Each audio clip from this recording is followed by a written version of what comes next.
ñu nekkoon fu am solo Ibrahima Pouye par rapport ak li nga xamante ne moom moo jëm peut-être ci li ñu war a def ak jéego yi ñu war a teg pour nga xamante ne genre situation yi dootu fi amati nga xamante ne ku ñëw day xam carrément ko ne ce Sénégal là lii la ñu wax lii la ñu bëgg concernant ce sujet. soxna si dafa am benn baat boo xam ne dama ko wax sànq. jëm ci Babacar Mboup ànd sàmm jikko yi. et on se souvient du président Macky Sall bi mu fa recevoir le premier ministre canadien ñëpp koy di ko diaboliser. Barack Obama ñëw fi mu ne on n'est pas encore prêt pour doxal mbirum góor jigéen ñëpp ba mujj bi président Macky Sall di wër ci kër Serigne si di rek gën a leeral ñëpp def ko combat porté ko. Babacar Mboup avait dit que charte bi ñu signé woon pour criminaliser góor jigéen bañ ko yóbboo ci Ousmane Sonko étant dans l'opposition il avait dit que Ousmane Sonko signé na charte bi mais avec des réserves.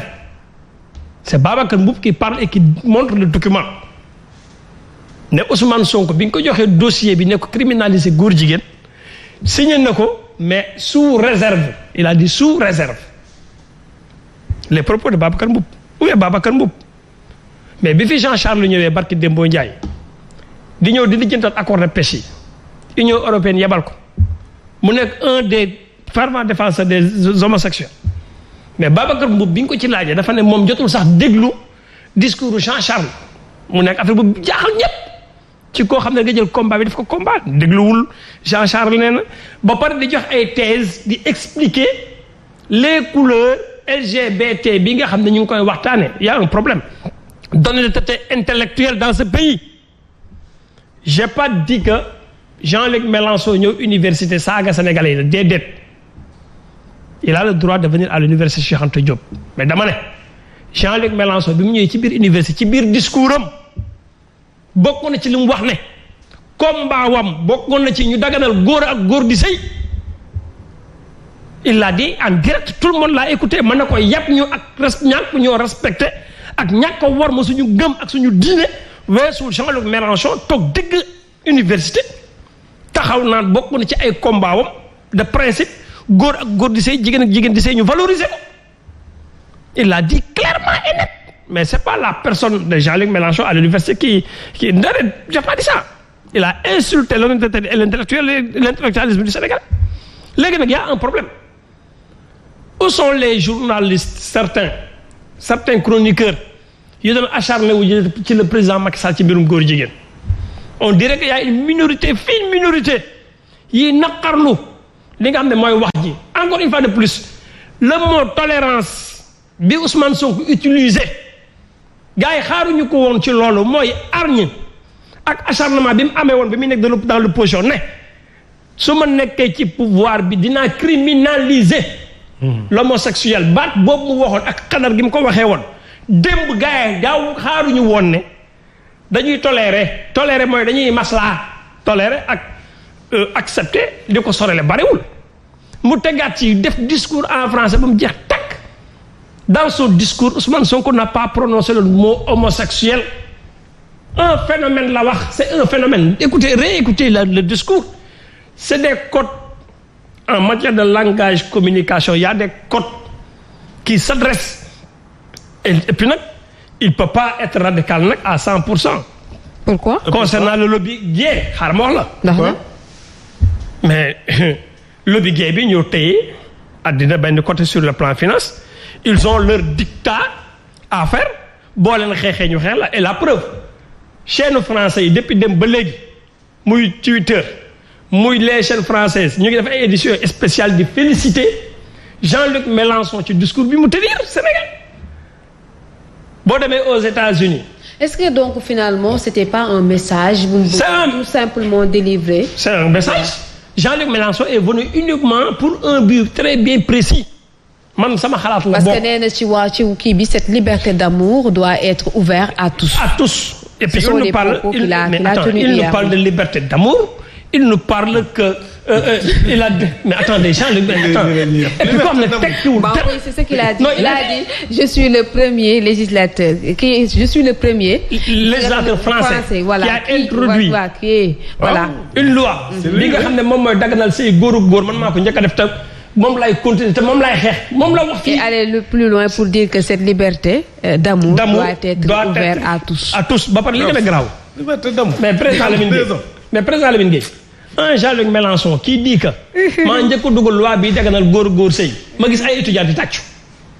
peut-être comprendre. est-ce que non man peut-être je me suis dit que ne dégguñu li mu wax. moo tax ñu koy tàccu. si des étudiants ay étudiants yuy jàng français université Cheikh Anta Diop un tubaab français ñëw làkk un français court et précis ne maa dugal loi bi daganal góor di sëy jigéen ak jigéen di sëy ndax loolooy sama combat ñoom ñu tàccu.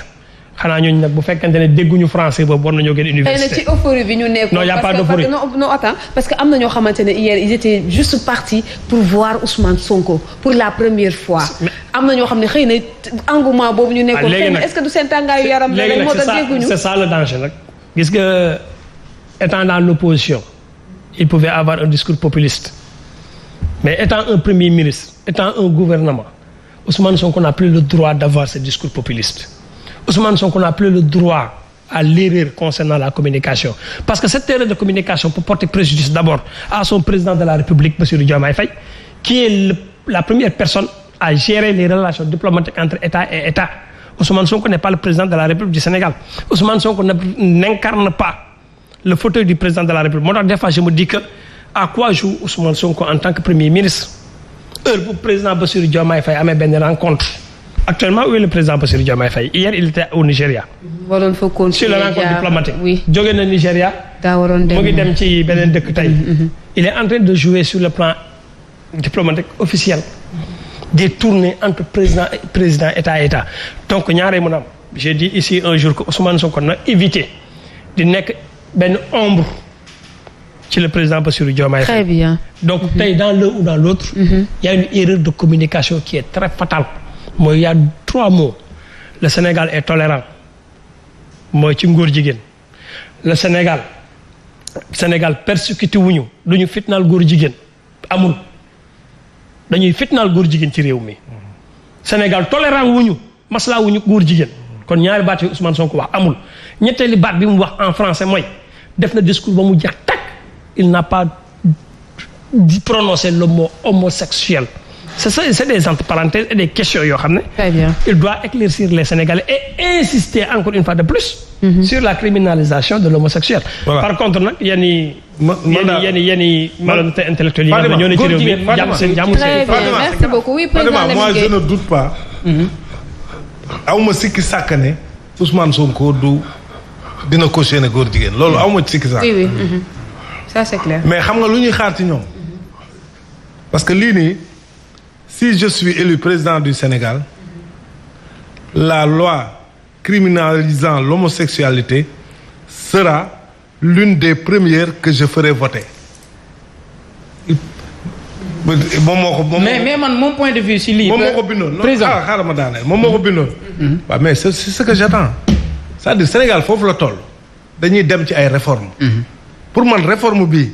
bokk na ci réforme yi gën a consolidante pour reprendre professeur Ismaïla Madior parce que aussi on ne peut pas continuellement subir des pressions venant de l'extérieur pour xalaat ne un jour parce que aussi c'est ça parce que les gens n'arrêteront jamais su fekkee ni ñun demuñu ba suñu demoon ba criminaliser ko xoola tu verras plus un Français wala d'autres nationalités venir ici pour revendiquer l'homosexualité. Très bien. Et je pense que aujourd'hui tey boo defoon sondage ci population yi dëkk Sénégal ne leen ndax góor jigéen ñu criminaliser ko defe naa ne boo moytul di nga récolter lu ëpp lu président Diomaye récolter ci élection yi waaw donc je pense que aujourd'hui war nañ ko mën a boole comme priorité ci réforme yi nga xam ne dañ koy def dugal ko assemblée ñu voté ko. Très bien. ba nga xam ne.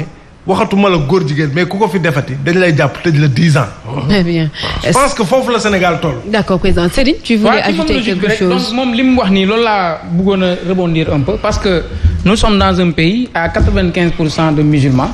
donc am na yenn yoo xamante ni dañ ci war a catégorique ferme ci régler ko une bonne fois pour toutes parce que question la bu nga xamante ni aujourd'hui fa mu ñu nar a jëme sax moo gën a garaaw parce que des fois gis nga y a des soupçons nit romb la ñu ni góor jigéen la wala nit dëkk ci benn bâtiment ay nit am soupçon ci moom te nit kooku rek déjà yaa ngi koy exposé.